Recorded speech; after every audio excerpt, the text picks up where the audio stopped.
Everyone, how is everyone doing? I'm so excited to be here. But first of all, before I go any further, I must say a massive thank you to Yo and Michelle for inviting me to come and speak to their awesome community, which is you guys. I saw all the stuff you were doing last week on Enrichment Challenge Week, how involved you were getting and sharing all your videos, your dogs having super fun. So, a big warm welcome to you for the start of what is going to be an awesome week together. This is the start. This is day one of my puppy jumpstart event. Okay, I'm so looking forward to getting to know you all a little better. But before we go any further, a couple of things. So, questions and comments pop down below. Let's get it started with telling me all where you're from. So, in case you haven't tell by the accent, I'm in the UK. So, where are you guys all from? And as we go through this evening and through the week, any questions, comments, any worries, share them down below, guys. Yeah. Here to help and support you. That's what I'm here to do. Yeah. I'm here to help and support you through this unusual time we're all in. And I know like socialization is a big hot topic at the minute. It's something that people are worried about. So yeah, comments below. This is what I love about this group. It's such a nice safe space, isn't it? Nice safe space to share any current concerns or worries. Second thing, hashtag replay. So if you're watching this on replay, do put a hashtag replay for me. I would hate for anyone's comments or questions to be missed. So should we get started? Shall we get started? So let's just share the screen. Super, and we're off. So how to socialize your puppy in a socially distancing world and also get it right, yeah? First of all, you're probably wondering who I am. So I am Carrie. I'm the head trainer of Carrie's Canines and Friends in Coventry in the UK. And I specialise in helping new puppy parents with their pups. So I am a qualified trainer. I'm also a published author and I'm a very proud owner of 2, soon to be 3 dogs. So this is my current dogs. This is Maisie, who is a Collie Cross Spaniel, and Eric, who is my little Cavapoo. And I have a little working Cocker Spaniel on the way in a few weeks' time. And my dog's no longer with me, who is actually the dog that made me become a dog trainer. A little bit about Ty below, who became what we call reactive in his old age due to pain. But he's the reason I became a dog trainer because I really wanted to know what was going on, what was going on underneath for him, and why was he behaving like this? Some of the answers I was getting when I was reaching out for help didn't quite sit right with me. And then I did get the right answers. And then I found this passion for training and I wanted to help other people out. But back to this evening on what we're going to be looking at this evening. So we are looking at socialization. So I'll clarify what it means, first of all. People really get stuck on what the activity of socially meeting with others. And really what socialization is, there's a couple of meanings to it. The process of learning to behave in a way that is acceptable in society. Okay. So this is what you guys thinking about when you're socializing your dogs. Okay. Who doesn't be able to take their dogs everywhere? So here's this dog sat in a cafe. Yeah, sounds like nice to me. Nice little walk cafe. But yeah, you want your dog to sit down and be happy and comfortable settling in that cafe with you. Okay. I want to be able to take everywhere. So that means I need to get them used to the world. Yeah. And be comfortable around different things in the world. This is where we need to start from, is your lifetime vision. Okay, what is your lifetime vision with your dog? Before you even bought your puppy, you probably had these little images in your head of what you'd do with them. So here's an example of mine camping. I like to go camping. I love taking dogs camping. Yours maybe it's a woodland, you like going on a woodland walk. Maybe it's beach walk. Or maybe it's take your dog to cafes. You like meeting friends in cafes and you like to go have a coffee with a friend and that's where you'd like to take your dog. So what we're doing with socialization is starting to get them ready for that lifetime vision. So you're mapping out the dog you're going to become. So this is the stuff I want you guys to really thinking about now. What sort of things am I going to be wanting to do with my dog in the next 5, 10, 15 plus years? Yeah, where do I want to take them with me? This is what you need to be doing with your pups. So I want you to think about when we're doing socialization with our dogs and getting our dogs used to the world. It's quality experiences we're looking for, guys. Quality experience, not just looking about getting them out and as much as possible and overwhelm them, which overwhelm I will come into in a bit. But yeah, we want nice quality experiences for our pups. But where do we start? Here you go, building a little bit of trust. We need to build trust. We need to build our bond with our puppies and build our relationships with them, okay? They're brand new when they come home at 8 weeks. They don't really know us. So from day one, you are starting to build that bond and that trust with your puppy. What you want them to be is, they know you've got their back. Yeah, they know you've got their back. They know if they are worried or concerned by anything, they can come back to you for a bit of safety and security. So start off by building trust with your puppy by playing with them, playing a little game of tuggy, getting down on the floor and having fun with them. Okay, you want to make sure your puppy always feels safe and secure with you. Environment confidence. So what you want to do is, like this dog is here, look at this dog on the video, look how happy, it's almost like it's smiling. Yeah, super confident, super happy to be there. What you want to be doing is getting your pups into an almost like a mindset of when a new experience happens equals good stuff happens. So they've got that mindset of like, oh no, awesome, when we do new stuff, it's the best thing ever. Yeah, this is what I want you to start thinking about with your pups. So we need to get that mindset going with them. So this is why it's so important now to get it right first time. So when you're taking them somewhere new, you want them to have an awesome time. You want to build that confidence and go at their pace is something also really important. Even though the world we're in, there is still plenty you guys can be doing. Yeah, you can't get up close to people at the minute. You can still do stuff at a distance. They still can see and experience the world, which is what they need to do. You've got to remember where your puppies have come from. So they were at the breeder, and then they might have gone, oh, the breeder's got a garden. And they will probably have been to the vets. And then all of a sudden, things have changed and they've come to live with you guys. And you guys have got this lovely house. And then, oh, you might have a garden as well.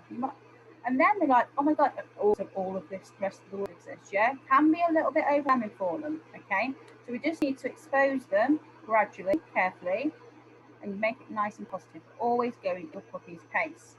So what sort of things can we actually do at the minute then, okay? I'm going to give you a couple of examples. Even with like the UK, we're currently in lockdown, so we've got to think outside the box a little bit. So we can still go to the pet shop to get stuff we need for our pets. So that means you can take your puppy with you. Pet shops in the UK do you take your puppy in. I'm not sure about the rest of the world, what the rules are, but I know that's what in the UK. So even if your puppy hasn't had their injections yet, you can be carrying them. So want to start as soon as possible, get them used to the world, exposing them to the world gradually. Nice, short little experience is what we want. Where else can we go? Supermarkets, yeah? Who's going to do supermarkets? So one person pop in the supermarket, the second person can sit in the car with a puppy. So that you can do that again, even before your puppy can go on the floor. One person can sit in the car, and the puppy can sit looking out the window. And what I was saying a minute ago, doesn't need to be really close, you can do it from a distance. And just starting to expose them to all the different stuff that's going on in a nice, safe way. And what else you got? Garden tours. You can also go to gardens, take pups to garden centres as well. So you just want to start thinking, what can I make my puppy used to? In a nice, positive way. So I'm going to talk a little bit about meet and greet as well. So this is the big topic, isn't it? This is the stuff that people always think about straight away when they think of socialization. So dogs and people both need to meet, yeah? But it doesn't have to be full-on play sessions over time. Let's start with dogs, shall we? So a simple meet and greet with two dogs together on lead, so that can be at a distance. Yeah, it's fine. Yeah, it's absolutely fine. Still a nice, polite meet and greet. Like I say, it doesn't always have to be. Yeah. So what you want is your dog be confident, happy to go to the other dog. If you yo-yo him, yeah, your dog's jumping forward to the other dog, jumping back, Space is key, guys. Space is key. Your dog needs to have a bit. It says here, doesn't it? Important that they're in control. So if they've got space to come away, come with them. If they're feeling brave, encourage them. Yeah. So you've got to be puppies back up. You've got to make them safe and secure. So yeah, if they start forwards, go with it. If they're like, actually, I'm going back, I'm a little bit unsure. Yeah, it's all right. Don't matter. We can sort it out. Yeah, you can always go back to these things another day, guys. Yeah. So you must treat your puppy as an individual, guys. So puppies will deal with life so easy. They rock up, absolutely super confident, taking everything in their stride. And that's just how some puppies are. You have some more dogs who are a little bit more nervous. So if you're more nervous puppies, you have to be careful not to overwhelm them. Just really got to do is take it at puppy's pace. So reading your puppy's body language, guys. Okay, so we need to get learning about life and getting those really nice positive experiences. So the same thing as I was just saying about the puppies, if they're fun, stay with the other dog, encourage. If not, they will need a bit more space. Take a step back with them. Same with people, yeah? Not every puppy wants to say to every person. You need to get their pace. And crouching down is a little bit less intimidating for a puppy. Using like human body language, facing slightly away, turning back slightly, crouch to the floor. Yeah, a little bit more less intimidating. Encourage, if allowing anyone to say hello to your puppy, encourage them not to put their hand over the puppy's head. Really intimidating. Yeah, I always encourage, especially with kids as well, to go for the shoulder of the dog rather than go over the head. Yeah, want all these really nice experiences for them. As I said, it's really important they are in control. And what we are looking for is that positive emotional response. Okay, so how are we going to keep building that positive emotional response? So what happens if your puppy is struggling, if they're finding a day a bit hard? Give your dog a day off. Give them a day off. Okay, it's a really good way to look at it is look at it over 3 days. So day one, actually, something brand new, found it a little bit hard today. Okay, have they found it too hard the day off? They might need a day off. If you're like, they were okay, but I think we could probably do doing that place again. So what we do is go to that same place again, because the same place again the next day. They've been there once before. Yeah. So you're building that confidence up. And what you might need to go to that same place a 3rd day in a run. It can really help for that dog that is confident, because that means they've 3 days in a run. They're like, actually, yeah, I know this place, we've been here before. So it's one way of building your confidence up. Okay, but like I said, if you're give them some time to adjust recovers, doing the day thing, that little 3-day idea, because they've been there before, really helps build that confidence. So like I said a minute ago, if a puppy's had a really hard day, was a little bit overwhelmed, give them a day off. Give them a day off. Who doesn't need a day? Again, I certainly do. Yeah, gives us time to recover. Yeah, our puppies and our oldest can do sometimes really do it as well. Yeah, if you were doing new stuff with your puppy every single day, or like new stuff yesterday, I'm going to say, how overwhelming would that be? So just rein it in a bit. We need to, like I said, it's all about your quality of experiences we're looking for. Okay. I have notes here. I'm going to let you in a secret. I have notes. I have a tendency to go slightly dream. So it's to keep me on track. So just another reminder, keeping your puppy safe and secure. So I'll go into this note in a minute. But yeah, take your time with your puppy. Really want you guys to take your time with your puppy. No rushing. Go at your puppy's pace. So like I said, it isn't all just about the meeting and playing all the time. Yes, through play, your dog will develop awesome communication skills, but it means to be with the right dog. Right, I'm going to say puppies playing together. Yeah, it is super cute. It is super cute to watch puppies playing together. Are they teaching each other the best stuff?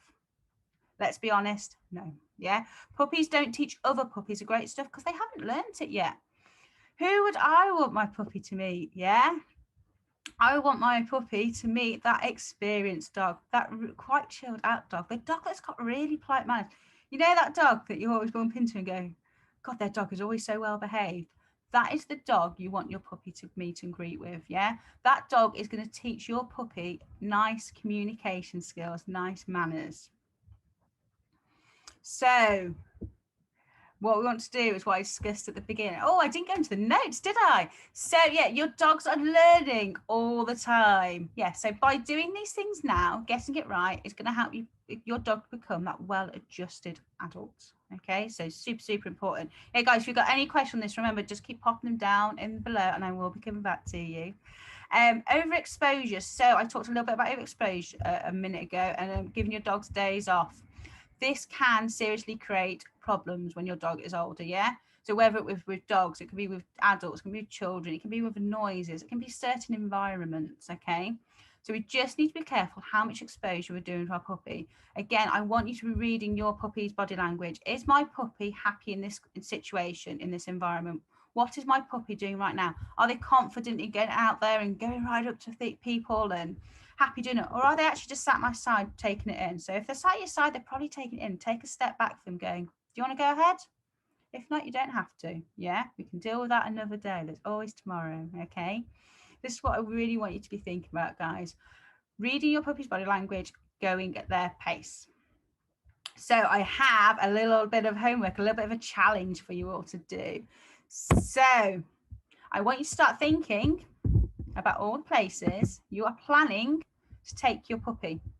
and your older dog in the next, well, with their lifetime with you together. So I want you to list 5 places your dog needs to be able to cope with in the future. There you go. So camping is one of mine. So my dogs need, I'm going to tell you some of mine. Camping is definitely one of mine. I enjoy going camping. But how do I get to camping? They need to be able to travel. They need to be able to travel well. So that's something really important. My dog needs, that's 2 things on my side. They need to be able to travel well, and they need to be able to deal with being a campsite. Okay. What else do I like to do? There you go. There's a dog in a cafe. I like to go to a cafe. I also like to go to a pub. I really enjoy a Sunday walk and then going for a Sunday lunch in a pub afterwards. So my dog needs to be able to learn to settle when I'm eating. Okay. Things I can't quite do at the minute. So we're gonna go into that, don't worry. So how am I going to replicate these things at the minute? So we do need to replicate things at the minute. Depends where you are in the world. Some of these things can't do at the minute. I would usually be going to, encouraging you to cafes, go and get your dog to settle in a cafe. Taking your dog out in the car, getting them used to vehicles, yeah? So we just need to think of different ways of replicating. So what I say, someone said to me today, I will want to take my dog camping. They put this up. See, they said, I saw you like going camping. We want to get our puppy used to going camping. What can do? And I was like, camp in the garden. Yeah, set your tent in the garden and start getting them used to that experience. Yeah. And I was like, how are we going to get them used to the noises outside? So things like YouTube, best friend. I had another good one today. If anyone's got an Alexa, you can ask Alexa to play all the different sounds as well. So these days you've got Alexa, you can play all the different sounds on. You have got YouTube, you can get all these different noises on. So what you could do, your dog who wants to teach them to settle, get some cafe noises going. Have a coffee in your garden. Sit and have a coffee in your garden. Put some pretend noises on. Put some YouTube noises on, guys. So this is what we're going to do. You are going to share with me the 5 activities or places that you need your dog to cope with in the future. Then I want you to explain how you think you're going to replicate these. If you're stuck, guys, just ask. Say, yeah, I would be able to do this. How can I replicate this now? The situation we're in. And then what we'll do is share them in the group. Share them with me. Share them in the group. Let's see what we've all thought of. And you might go, oh, actually, that person's put something that I would actually love to do. So put a little hashtag social on for me, and I will be coming back here to see what you guys are sharing. So, like I said, any of you guys got any questions, do put them down below, and I will answer them. If you've got queries about how you're going to deal with this right now, deal with socialization in the world we're living in, put down below, and let's think of some solutions for you. You've got to remember your dogs are learning all the time, yeah? So we need to help get it right. So all I always say is what we need to do is start setting our dogs up for success, yeah? Thinking about what we want them to do rather than picking on things that, as humans, we go, oh, we don't like them doing this. Start thinking about what you want to do. So thinking about that social behaviour. Going out for a walk. I don't want my dogs jumping up on someone. What do I want them to do instead? I want my dog to do a sit when they greet someone, when we go out and about. This is going all into socialisation, guys, okay? So that's the end. That's the end of day 1. So I want you to share with me your activities and places. And another thank you to you, Michelle, for having me today. And I'm going to be looking forward to seeing what you pop below to the group. And I'm going to see you all again tomorrow. So have an absolute super evening or day, depending on where you are. And I'll see you all tomorrow. Oh, I nearly forgot before I go, guys. Let me just share my screen again. If you want any extra help and want to learn more, I have opened up some slots for all of you. If you book a free discovery call in with me, I'm going to pop the link down below in the comments for you. If you want to have a chat and you want a little bit extra help, extra guys to get it right with your puppy, do book a call in with me, guys. So have a super day or super evening wherever you are, and I'll see you all tomorrow. Bye-bye.